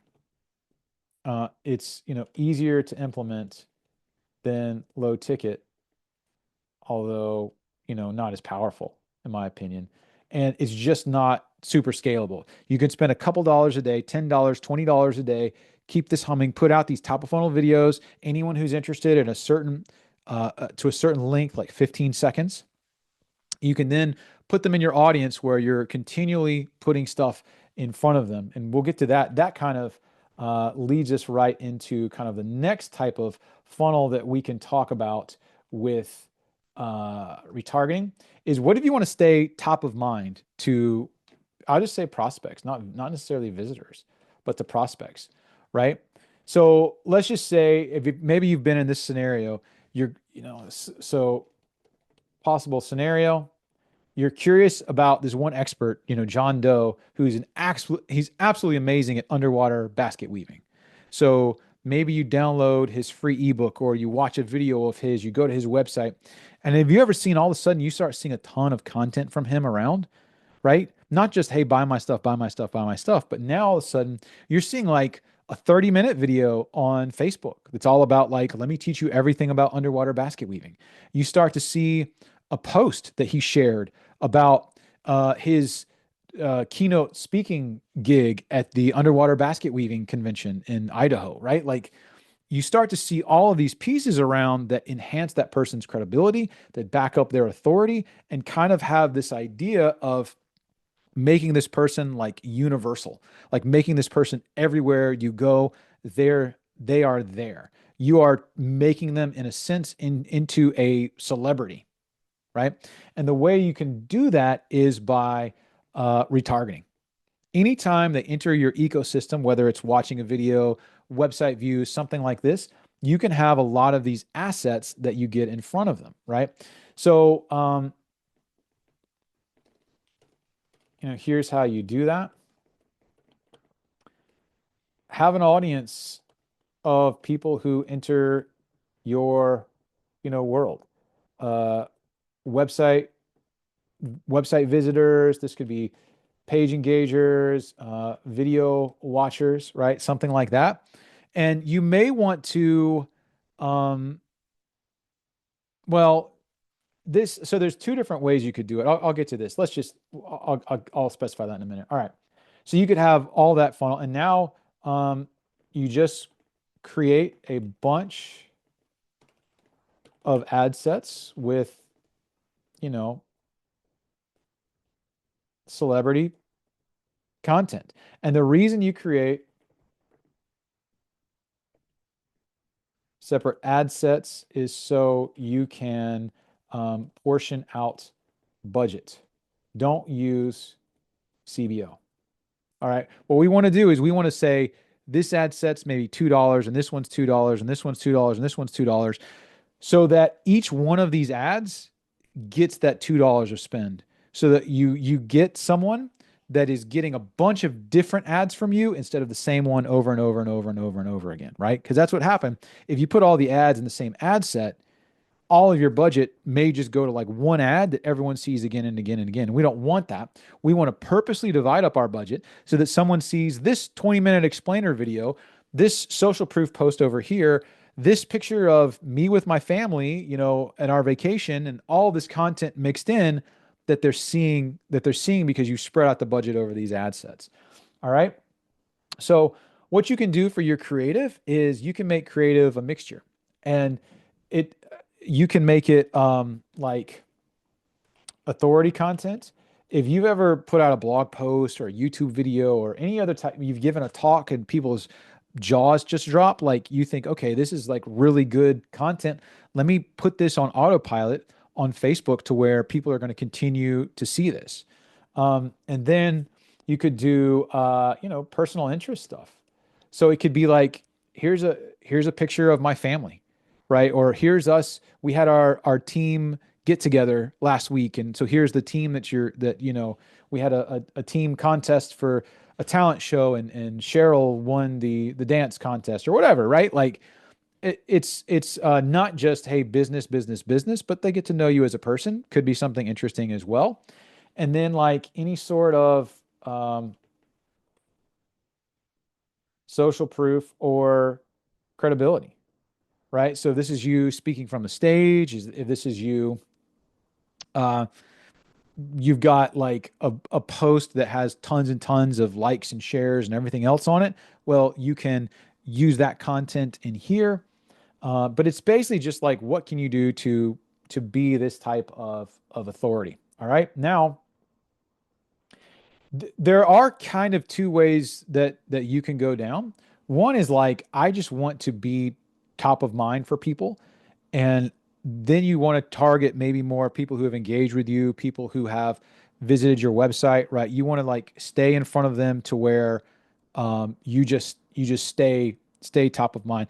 The other strategy is maybe you want to be a little bit more selective, where you're like, I want to go after people that I think are more likely to be this type of business prospect. So maybe people who have watched a certain portion of your videos, or they've spent they've visited your website, or a little deeper into your funnel, so to say, where you're getting in front of them with this type of manufactured, celebrity content. So that's one way that you can do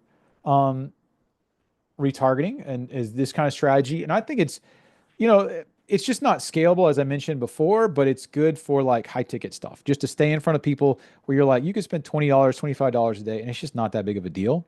That's not that big of a deal to you.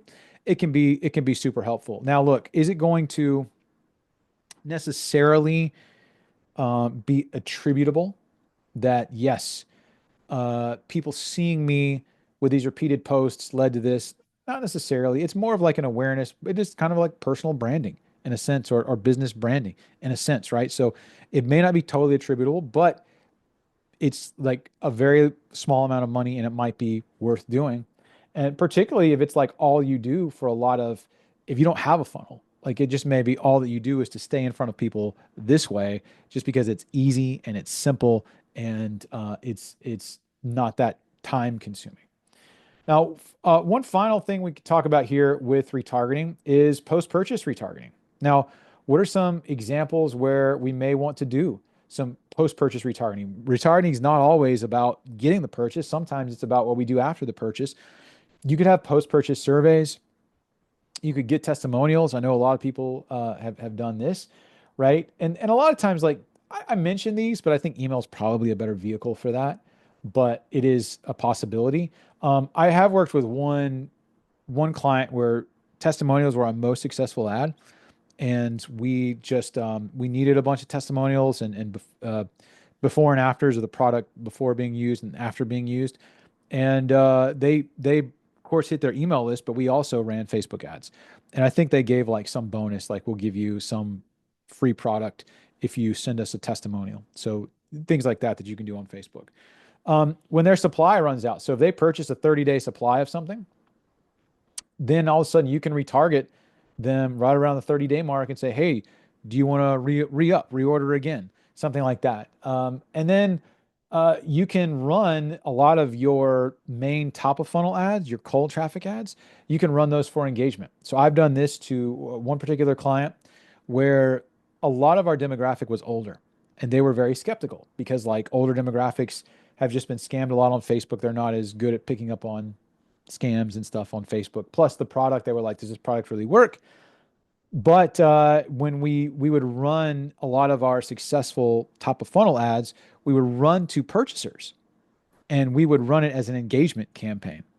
And then our purchasers, we found, would get our ads again, and they comment, "Oh, this is great! I love it," because they don't know that the reason they're getting that ads because we paid to get it in front of them again. Like they just think, I just see this ad again, and they're like, "Hey, this is great. I love it. Or if anyone said like they'd be arguing back and forth in the comments. Like someone said like, is this a scam? You would get your purchasers be like, no, this is great. I love it. And I recommend it to all my people. Right. So stuff like that can help as well. So hopefully that gives you some options about retargeting, gives you some kind of foundational concepts of how you can use retargeting. I guess to kind of summarize it all, retargeting it's a tool and it's rarely a difference maker in your business. A lot of times it can be a cherry on top, right? Particularly some of the ones some of the strategies we talked about. For a lot of AC funnels, a lot of these evergreen type of low ticket funnels. It's just not something that I make a really big deal about. If you want to test it out, fine. It's just like, it's not something I'm stressing about. I would rather spend my time and my energy on creating banger cold traffic ads than trying to find the perfect retargeting ad to eke out that small relative gain. Um, Also, I do think that the strategy, though, I talked about the different optimizing events. I think that's hopefully really helpful because you may be in a case where, hey, I've got this email list. I've got these people are on my pixel, have watched videos. I want to slam them. I want to get in front of them with this limited time offer or this live event or something like that. And it's very useful for that. So I that is a tool where it is very effective and hopefully can be pretty helpful. So with that, thank you, Robbie. Thank you for all your comments and everything else. Any questions that you guys have about retargeting or anything else? Chris, what's up? Hey Lauren, how's it going? I'm living the dream, man. How about you? Also, man, same, bro. Great. Awesome call, man. Appreciate all the information. I wanted to just ask you just a separate question. I'm like still flushing out my offer angle and framing. So one of the suggestions I got from Brandon was basically to like write up essentially like my VSL opening intro to do like 2 to 3 different angles on it. And then run it with like a static ad and watch like the click-through rates, or maybe I also set up tracking for on my video for like 1 minute, 2 minute, 3 minutes watched, and so on and so forth. Mhm. Would you suggest like doing that? Let's assume I've got like 2 to 3 different kind of intros that I'm writing. Would you put separate those out in like different ad sets to try to like nail down the framing of that offer and the language of that offer, or dump it all into one ad set, or do you think that's a viable strategy? Or So you're saying you have a VSL, right? And Yep. you're going to have that on your landing page, and you've got three different versions of your VSL that you're going to put on your landing page, or three different landing pages. Yeah, so I have the VSL written now. It's done okay. It's not really like I've gotten feedback on it. It's okay. Basically, it needs to be sharpened up. It's a really competitive niche, so it's not really Yeah. framed properly, I guess. So my thinking was, instead of like rewriting the full VSL and like all the graphics takes weeks, is to try to like just write up like some text-based, long-based copy ads, maybe just I got throw you. the Okay, okay. That was what I was trying to. Okay, that makes sense. So you're saying rather than produce a VSL, put that on your landing page. Is there a way you can test that on Facebook effectively to kind of just be like, hey, which put that as copy in your ad, and to be like, hey, which one of these would get people to bite quicker? Yeah, and I'll just run it. I have an existing VSL asset, so I'll just run it to that. But basically, to try to frame the offer, because the VSL is only 10 minutes, and I've noticed my competitors like they're pretty short and sweet, and everyone's kind of has like a similar offer. They're just framing it in a way Yeah. that's, I guess, new, different, or beneficial, as like Alan would say. Yeah. You can try that. I'm not opposed to that. I think that one of the things you'll find about VSL is it's a different experience than it is from a cold traffic Facebook ad, right? Because what you're going to find is if I have an ad, by the time I see the VSL, I've already seen your ad. I've already hopefully consumed your ad, and I come to that VSL with some pre-framing already, right? I have some type of I'm not a I don't say you're a captive audience, but you're a somewhat educated audience, and I am in an environment where I'm a little isolated. It's different on Facebook. I literally just thumb scroll and I've got another hit of dopamine coming. It's a little different on that VSL because I'm in a different isolated environment where there's a slightly there's slightly more of an expectation that I'm going to stick around and watch this VSL, right? So because of that, I would be concerned that would something that is successful on cold traffic necessarily correspond to that type of VSL environment. Um, I think that you could try it if if because it's so efficient. That's the beauty of Facebook advertising, the type of stuff you're talking about doing, to do a static ad and to draw up different forms of body copy and just see like which one gets the best cost per click is Yep. it's so simple that you could try it out to give you some leading indicators. I would I would have my concerns that that is a strong correlation, but I think that it's so easy to do that even if it's a weak correlation, it may just be worth your time rather than produce any other alternative, right? Produce three VSLs or something like that. Interesting. What makes you think that? Okay, I guess you did answer that. The reason that you feel it's not a strong correlation. Well, yeah, Is I mean, if you look at a lot of VSLs, for instance, and it's not always true. Sometimes VSLs, like you just take the exact VSL and you run it as a Facebook ad and it crushes. But a lot of times, like if you look at what niche is it? finance. Finance. Okay. So a lot of times, like if you look at those VSLs, they may start off with some story, right? They may just assume that, and they already assume like you're there maybe with some type of finance stuff involved. So they may just start off like with all that context behind them. And it might not be that way for cold traffic because I'm just like this video, like what is this about? I have to say this is about finance. Yep. So I think that you could try it. Um, and I don't know how hard it is to produce those VSLs and run them as videos on Facebook. I mean, that's another alternative. Run it and run that. But I think that give it a shot, to give you some different idea just because it's so efficient. And I would rather think like I could either take a shot in the dark or I could go off some data. And maybe like, even if you understand it's not perfect data, it's because it's so efficient, it at least gives me some little bit of a head start that then I can take and run with. So it sounds like you feel it'd be actually just to produce like 2 2 minute like three separate video intros. You feel that would be a better matchup and just running those video ads from like the VSL intro versus the text-based ads. Do you think that would be a better strategy or sit? What what what video platform are you using? Do you have the ability to like test and see like view rates and stuff like that for the different VSLs? Mhm. Vitalytics. Vitalytics, okay, perfect. I love Vitalytics. Um, yeah, I mean, I would think so. As I'm thinking through the options, the three options I can think of is one, what you've talked about, put it in the copy, see what works. The other is kind of the other extreme, which is let this actually produce three different VSLs, put it on three different pages, redirect, and then and I don't even know if Vitalytics can redirect right there for you, maybe not. Um, and then just test the actual VSL to see like which gets you better view rates. And then the one is kind of in the middle. Go ahead and produce the videos, but then put them on Facebook. And I think that I don't see a clear winner from all those. The disadvantage is the closer you get to actually running as a separate VSL or as different VSLs and testing it, the greater the correlation is, but the more investment it takes to do that. Right.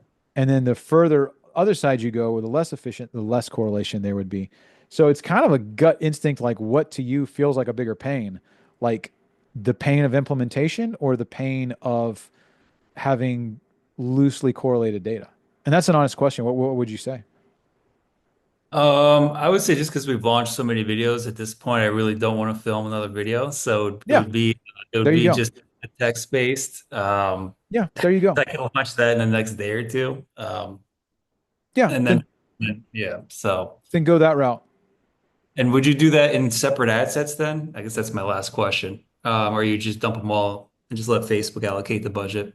Yeah, I would probably put them in separate ad sets, Okay. and I would not let Facebook allocate the budget because I'd want to compare apples to apples. So Yep. I would put them in separate ad sets with separate settings and everything else like that. And I'd run, a decent amount of spin to it to see. What you can actually do too is set like a formal experiment on it. Do you know how to do that? Is that in some of your previous trainings that you went through? I The don't know. I don't know if I've taught about that on yet, but basically, like it's a formal A/B test. If you go to like the experiments section in the menu, it's Okay. basically a way you can select those, you can launch those ad sets, have them scheduled to go live tomorrow morning, and then go in today, right, the day before they launch, and set up after they've launched, but before they go live, and go to the experiment section, and you can just basically specify those. It's pretty intuitive to walk through. Collect those ad sets and say like, I want to conduct an experiment on this. Set your metric like what you want to look for, cost per lead or something like that. It doesn't really matter. But what happens there is that theoretically Facebook will give those roughly identical pockets of traffic. So you're not going to get one Okay. gets really great traffic and one gets really bad traffic. Yep. That's what I do. I would also on your ad set, I would, if it were me, I would put it in only the feeds, right? Only the Facebook feed. And I would Yep. exclude all warm traffic. Anyone who has any touch point with you so that it's ice cold traffic to the best of your ability. Okay. Got it. And it's formal experience. I'll check that out. That's how you set up Yes. those tests. All right, cool. Yep, yep. And that was one thing I forgot to mention on the other what I was talking about earlier. When you do the type of strategy where you have video content and you try to get around and be everywhere, let me go ahead and add this to the notes real quick. I'm sorry. Let me do this real quick before I forget.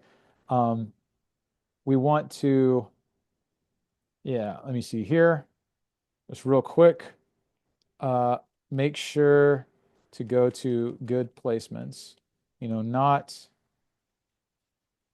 audience network. I would probably stick to just the Facebook feeds. Okay. That's just anyway. I thought I'd mention that real quick because otherwise, Facebook, if you're just going for engagement or something like that, Facebook may, like we talked about in the previous call, Facebook may just dump your budget in some garbage placement. So that is kind of something to say. But anyway, did that help? Yeah, no, super helpful. Thanks, Lauren. Cool. Appreciate Awesome. Awesome, man. Awesome. Ravi, what's up? Oh, wow, what a call. Oh my Oh, God. thank you. Thank you.